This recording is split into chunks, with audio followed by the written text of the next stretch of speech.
Whew. What is up, ladies? Man, it has been a couple months, and I don't really have anything scripted for this video. I have some talking points that I want to bring up and all of that, but yeah, it's been a couple months, obviously, since I have recorded and uploaded a YouTube video. So where do I start? In October, me and my family were traveling around the country and we got it. We all recovered fine. I mean, I had a weird symptom pop up that I never heard anybody talk about this symptom when they got it. But anytime I would get my hands wet, like do the dishes or take a shower, within 3 minutes, because I would time it, within 3 minutes, my palms would start burning and my wrinkles in my palms would get very, very like deep, and my hand would turn white and my whole hand would wrinkle. It was the strangest thing. Don't know what it was exactly. All I can really assume is it was just like my body going berserk, maybe an immune system response. And I just had this weird symptom. It did end up lasting about 2 weeks, and it's been completely gone since like November. So December, January, February, March, April, we're in May, almost June. So it's been gone for 6 months. I'm actually in therapy because of it, because I noticed as I was like recovering from it, I was always hand checking myself when I did the dishes or if I took a shower, and just like, oh my God, is it gonna come back? I had all these feelings. And I also caught myself that I had a pattern that anytime I was gonna take a shower, I actually would do the dishes first to see if my hands were gonna respond to me doing the dishes. And then like if my hands didn't respond to me doing the dishes, then I would go hop in the shower and I'd feel better.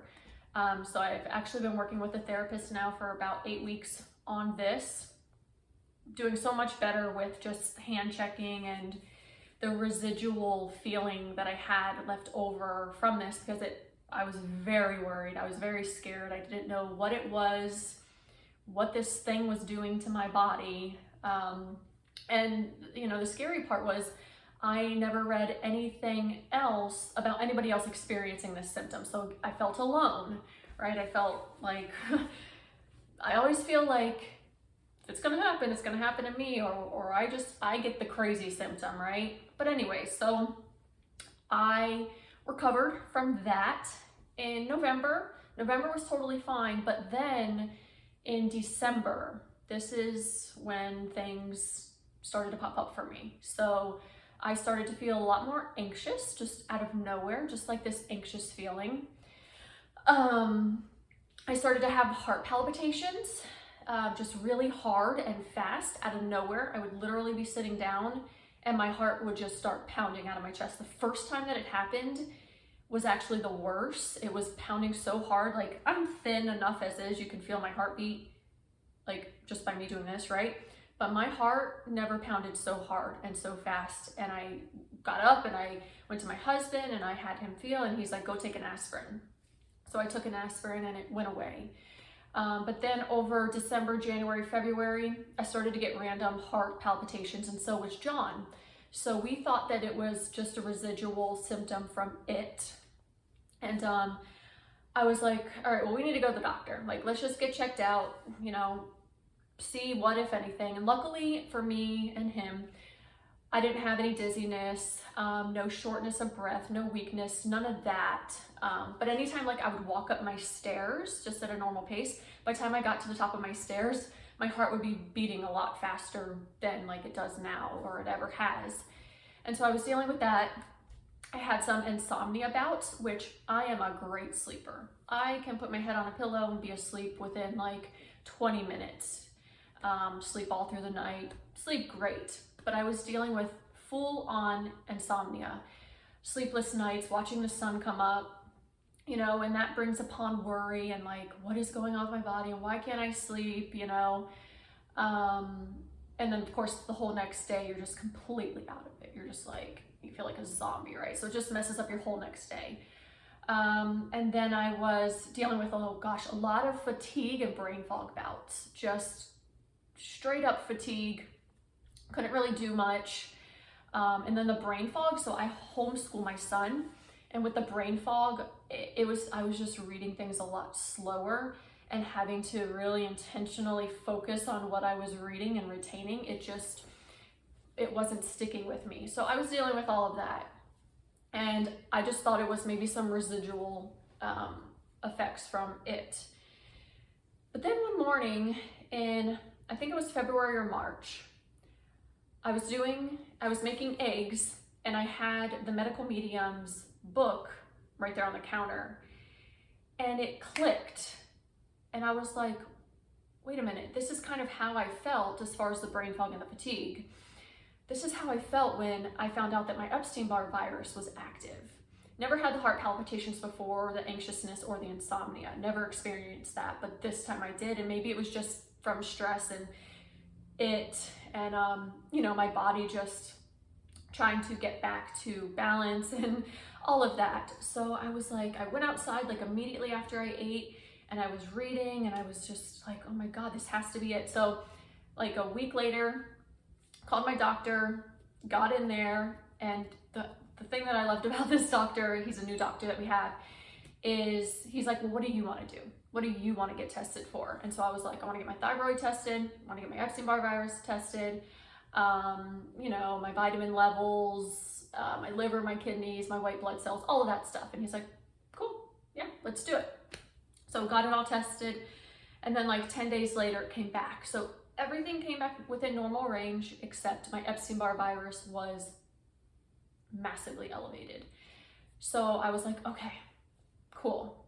I actually felt better, because I was like, okay, I'll get through this. Like, it's not crazy, because I originally thought I had hyperthyroidism because I had so many symptoms of having an overactive thyroid. I had the anxiousness, the moodiness, the irritability. I had the sleeplessness, the insomnia, the heart palpitations, the fatigue. I had a lot of the symptoms. And so I originally was like, oh my gosh, like, what if I have to get my thyroid taken out? What if I have to be on medication? What if this? So I was stressing myself out over that. And when I found out that it was my Epstein-Barr virus, I actually felt like a lot better. I was like, okay, let me figure out how to approach this, how to handle this. So I followed not a lot as like I see a lot of women follow, but I did implement some of the Medical Medium's protocol into my own life. So I haven't completely eliminated the no foods. And for those of you that are familiar with the Medical Medium, you'll know what the no foods are. But the no foods are things like artificial sweeteners, soy, corn, gluten, dairy, pork, it's a couple other things. Eggs is the big one. And ironically, I was making eggs the morning that I just happened to look over and see the Medical Medium's book and read about it and realized that eggs are not good for what I was dealing with. So anyways, so I immediately stopped eating eggs like that day. In the mornings, I will have a glass of water with lemon. Then I haven't been doing this part consistently, but celery juice like 20 minutes later, and I'm talking just a little glass of it, because anytime I drank more of it, I immediately, within 2 minutes, was in the bathroom cleansing me out. So I would just take a normal cup, and I was feeling great. Haven't been consistent with that for probably like a month now, but that's what I started to do. I started to incorporate some antiviral supplements. So lysine, monolaurin, and lemon balm tea. So I've been drinking lemon balm tea every night before bed for like the last few months, and I just love it. It helps me unwind. It helps with anxiousness, anxiety, and insomnia, which is what I was dealing with. So I have that every night before bed, and I can't talk good enough things about that one particular tea. You can also take it in a tincture form. And then I was also taking vitamin C. I was taking zinc, fish oil. I feel like I'm missing like a thing or two, a probiotic and stuff like that. So I wasn't going all out, strict, you know, doing all the things that the medical medium recommends. I have struggled with eating disorders in the past, so I have to be very careful with rules and following things and being very rigid and all of that. So I started to do that, and honestly, within like a couple days of me taking the lysine and the monolaurin, I started to feel better. Maybe it was placebo, maybe whatever, I don't care what it was. I just started to feel a lot better, and that was in March. So we're talking 2 months now. I've been feeling so much better. I actually went to a naturopath doctor a month ago, and he put me on 11 supplements, which I'm fine with. Supplements takes 30 seconds. You take them, they're gone. It's like, cool. So I'm on like all these different supplements, and some of them are to help my gut, some of them are to help my liver, my lymphatic system, and then I have these antivirus drops that I stick under my tongue 3 times a day. And then I also have this powder that I stick under my tongue for 2 minutes a day, once a day, that helps to boost your white blood cells to help like fight this thing. So I'm kind of hitting it from all angles. I'm tackling my gut health, which is part of your immune system, tackling my liver, my kidneys, my lymphatic system, which again are all kind of connected, and I'm obviously attacking the virus.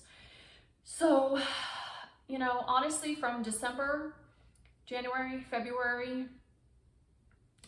beginning of March, I was not myself.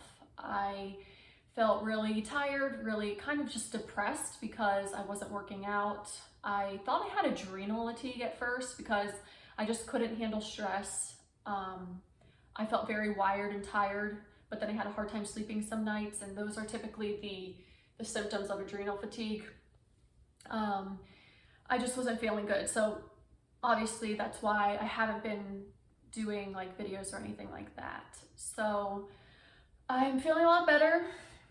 I'm happy to share with any of you, you know, what I've been doing. I typically talked about everything I've been doing now in this video, but just it's kind of an update on me and where I've been and how I've been doing and what happened and all of that. You know, I'm the type of person that I naturally worry a lot. So if anything in my body feels off or have weird symptoms and whatever, I can typically get a little anxious and overanalyze, like, why am I feeling this way? What is that from? Da da da da da. And I don't even dare go onto Google, because I did that when I had breast implant illness. And, you know, why am I dealing with this and why am I dealing with that? And you're dying, basically.